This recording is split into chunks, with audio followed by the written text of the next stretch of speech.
¿Qué tal? ¿Cómo están? Un gusto saludarles. Les habla Osvaldo Mota de la ALAP, Asociación Latinoamericana de Abogados en Prevención y Cumplimiento. El día de hoy nos acompaña la licenciada Jessica, el licenciado Franklin, licenciado Santiago, y vamos a hablar brevemente sobre la teoría del caso y los alegatos de apertura.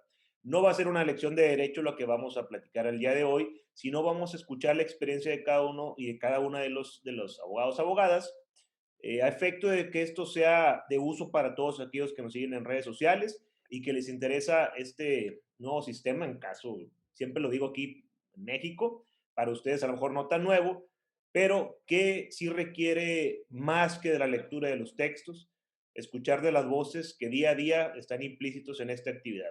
Vamos a comenzar con la licenciada Jessica. La intervención va a ser de 5 minutos. Licenciada, comenzamos cuando usted diga. Ok, muchas gracias. Un saludo de acá desde Perú, colegas. Un gusto compartir esta conferencia con ustedes. Y bueno, en cuanto al tema de teoría del caso, según mi experiencia en juicios orales, lo que yo hago es un listado de todos los elementos de prueba que aporta la fiscalía para condenar a uno de mis clientes. Entonces, ¿qué hago? Ese listado de elementos de prueba lo valoro o lo relaciono con los verbos rectores. Que si esos verbos rectores esa conducta de mi cliente está dentro de esos verbos rectores.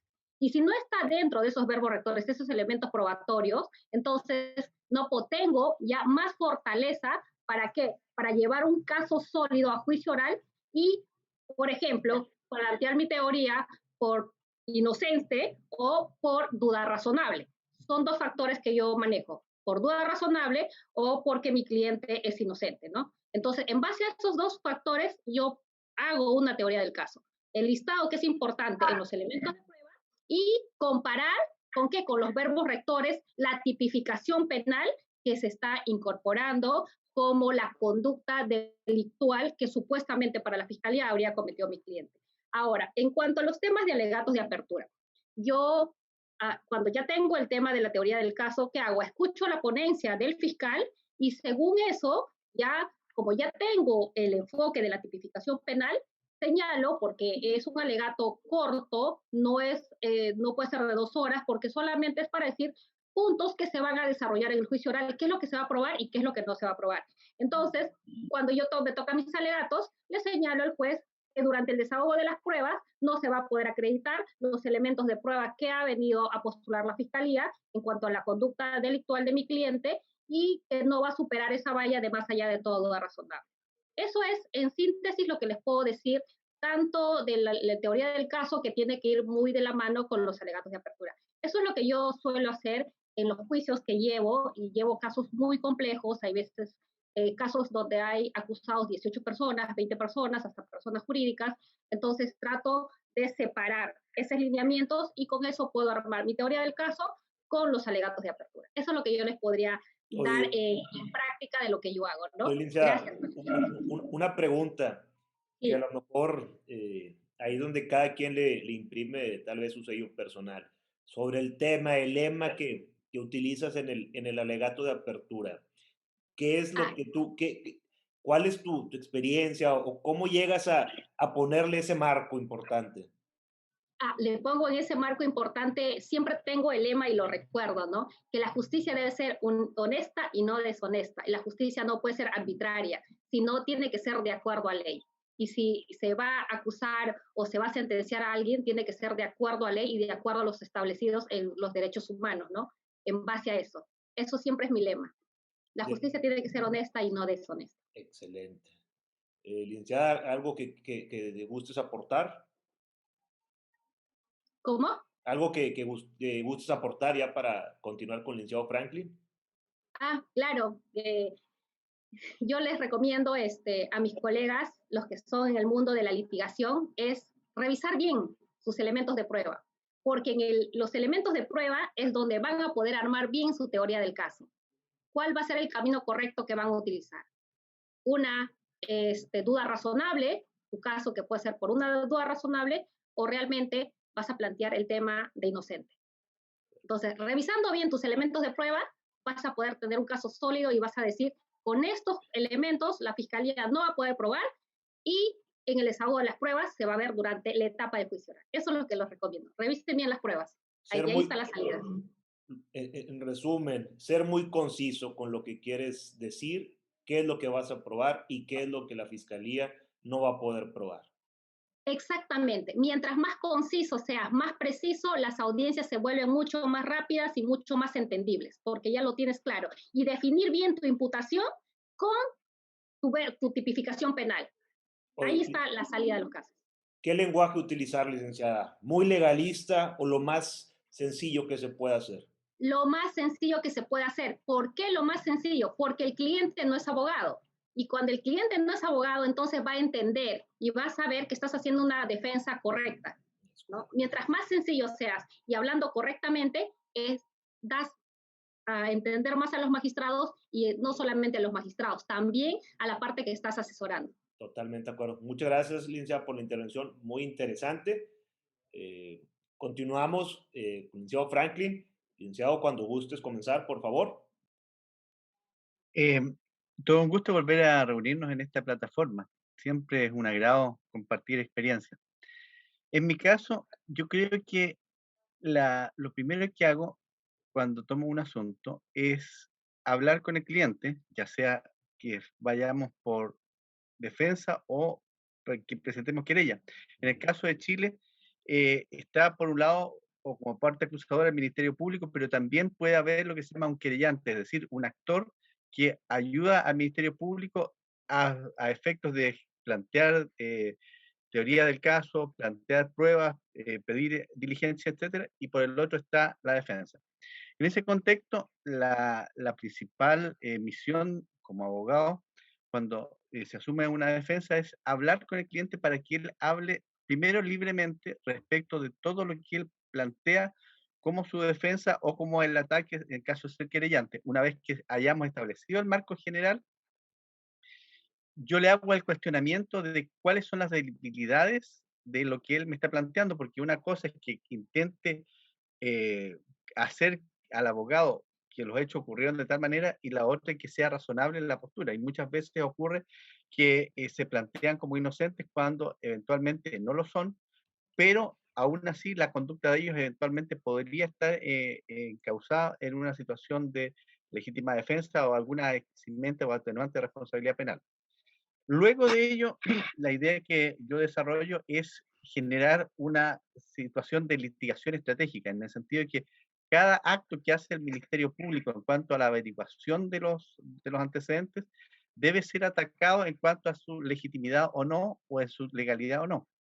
Y de los actos y pruebas que obtenga el Ministerio Público, yo soy de la idea de que en cada uno de ellos tengo que generar una contraprueba para generar la duda razonable. Porque en definitiva el juicio oral no es más que un resumen de toda la investigación.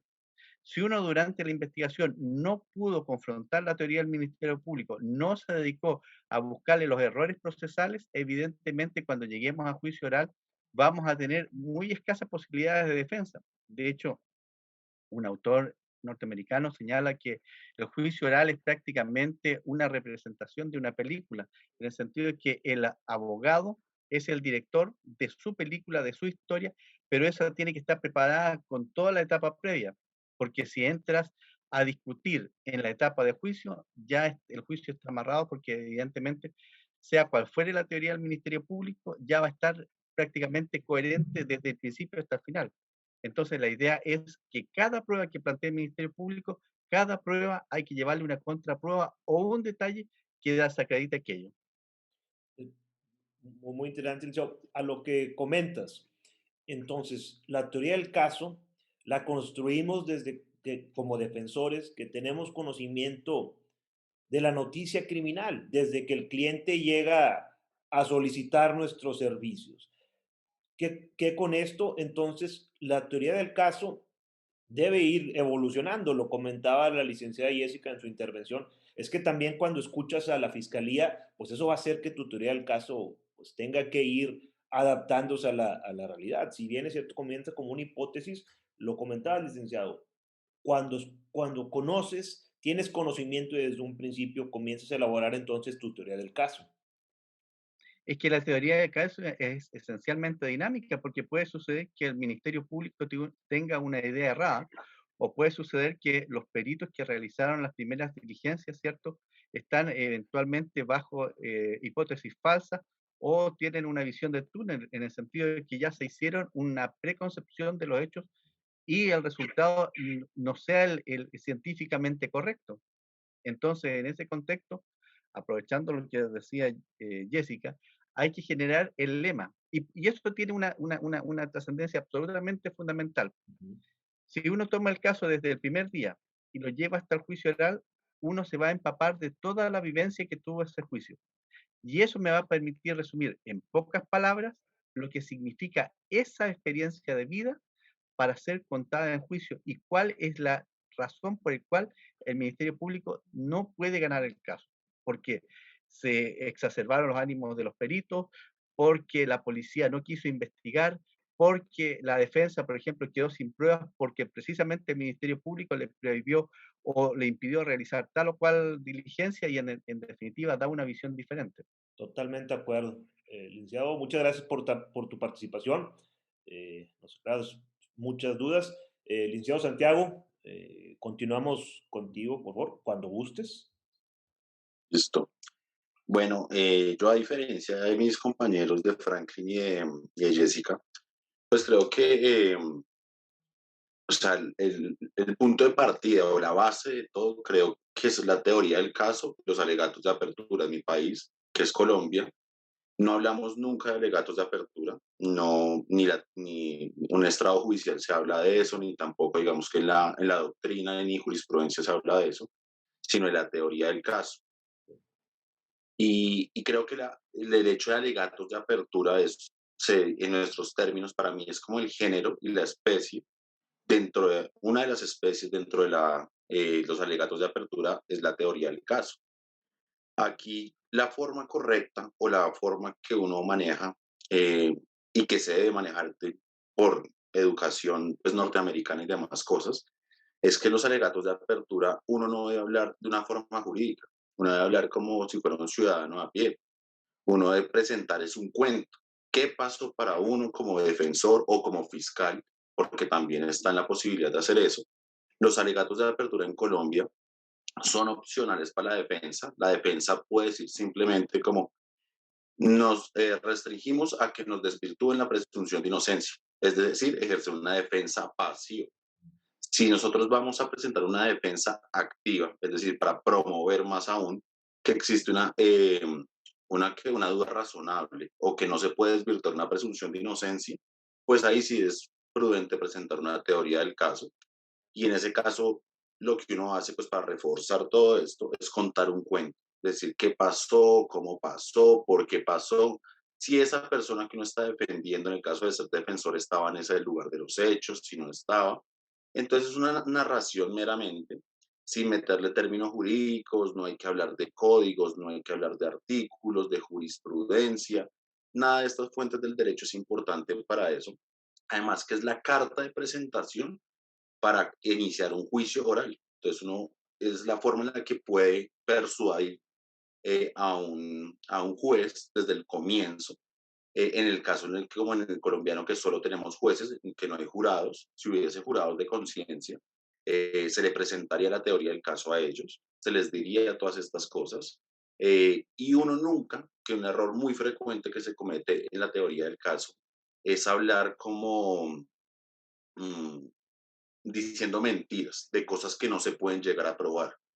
Y eso sí es lo más nefasto que puede haber porque uno puede hablar cosas divinas de lo que va a presentar, que las pruebas van a decir tales cosas, y a la hora de la práctica probatoria nada de esas cosas se prueba. En el caso de ser fiscal o en el caso de ser defensor, si uno dice eso, pues peor aún. Y uno llegar con eso y que el juez absorba esa información y que diga como, este señor dijo que me iba a probar esto y no me lo probó, es un mentiroso. Y ya con el hecho de hacer eso, pues ya se le va a uno el caso en picada, en debacle, y se termina perdiendo el caso. Entonces, la forma correcta en la que uno debe desarrollar un alegato de apertura es contar un cuento, generar la atracción del juez, que el juez lo vea a uno y piense que uno le está contando un cuento y hacerlo de una forma sencilla, no hacerlo algo tedioso, algo empalagoso, algo que sea como terrible. Y siempre un error que también yo veo que se comete, pues por lo menos en los países que son de tradición europea, como lo es Chile, como lo es Perú, casi todos los latinoamericanos, por no decir que todos, eh, es que nosotros hablamos mucho. Es mejor ser como más concretos, ir directamente al grano, y eso es mucho más beneficioso para uno y para el cliente de uno, o para un fiscal y para las víctimas, para ganarse un caso, porque el juez siempre va a tener la atención sobre uno. Esa es la teoría del caso. Comenta el licenciado Thiago algo muy interesante. Es la carta de presentación, obviamente de nuestro cliente, pero como abogados, abogadas, es nuestra carta de presentación de que cada vez que nos vea el fiscal sepa con la seriedad de que estamos abordando el hecho de estar enfrente de dicha autoridad y de ser concisos, precisos y algo que nos lo va a agradecer definitivamente la fiscalía. Así es. Para cerrar, me gustaría escuchar brevemente cada uno cómo se preparan para abordar un alegato de apertura, una teoría del caso, a diferencia de la fiscalía, ¿no? Que puede ser que, oye, le pase el expediente y arráncate y traes, ve uno, va otro. La gran diferencia de uno como defensa es qué, por qué, qué es lo que nos podrían decir de manera muy concisa cómo prepararse. Licenciada Jessica. Muchas gracias. En la vida cotidiana que tengo, porque tengo bastante experiencia en temas de juicios, lo que yo hago es analizo, como les decía, los elementos de prueba. Y en base a los elementos de prueba es donde yo puedo ir formulando lo que no se va a probar en un juicio oral. Entonces, como decía el compañero Santiago, y muy acertado, trato de que esto sea como un correlato, como una pequeña novela, pero síntesis y que sea sencillo y entendible, ¿no? Excelente. Eso es lo que yo hago, un listado y ahí preparo como una narrativa concisa. Licenciado Franklin, ¿qué nos puedes aportar? Esto se llama en términos prácticos storytelling, en el sentido de que no es lo mismo decir fui a un restaurante y estaba mala la comida, a decir fui a un restaurante, esperé media hora que me la sirvieran, llegó la comida de no en buenas condiciones, es decir, estaba pasada, la atención fue mala, etcétera. Hay que graficar de tal manera, en pocas palabras, una historia que se fije en la mente del juzgador. Y para eso no solamente requiere un relato, requiere un tono de la voz, requiere una mirada hacia los jueces, contacto visual, requiere una exposición con las manos, una exposición con el cuerpo, cosa que tu relato vaya acompañado de la veracidad de lo que tu cuerpo está diciendo, es decir, un lenguaje no verbal. Excelente. Muchas gracias, licenciado Santiago. Bueno, yo creo que la forma correcta de presentar una teoría del caso es, uno, fijarse muy bien en lo que dice el escrito de acusación, es decir, lo que dice el impeachment, que es conocido en Norteamérica o en los países de tradición anglosajona, para ver uno de qué forma puede contar un cuento que desvirtúe todo eso y que sea creíble y que sea cierto. Porque, repito, si uno dice mentiras, se está clavando el cuchillo uno solito. Entonces, la forma que se debe preparar es fijarse en lo que dice la fiscalía, cuál es su teoría del caso, cuáles son los elementos probatorios con los que va a probar esa teoría del caso y esos hechos jurídicamente relevantes que están dentro del escrito de acusación, que no sé si ustedes sepan qué son los hechos jurídicamente relevantes, pero acá en Colombia los conocemos como los hechos que se pueden, o sea, que se pueden subsumir dentro del respectivo tipo penal que se va a juzgar. Entonces, la forma correcta en la que se debe presentar eso es contar un cuento que sea creíble, apegado a lo que dice el escrito de acusación y siempre hablando con la verdad. Esa es. Definitivamente. Muchas gracias, licenciada Jessica, licenciado Franklin, licenciado Santiago. Muy interesante. Pudiéramos dar horas hablando de este tema. En próximas sesiones vamos a abordar puntos medulares que puedan apoyarnos. Y pues definitivamente nos quedamos con 3 puntos. Hay que ser concisos. No hay que ser un lenguaje para abogados. Y pues hay que conocer del caso. Hay que estudiarlo. No me queda más que agradecerles, un gusto volver a saludarles y pues estamos en contacto para próximas sesiones, compañeros.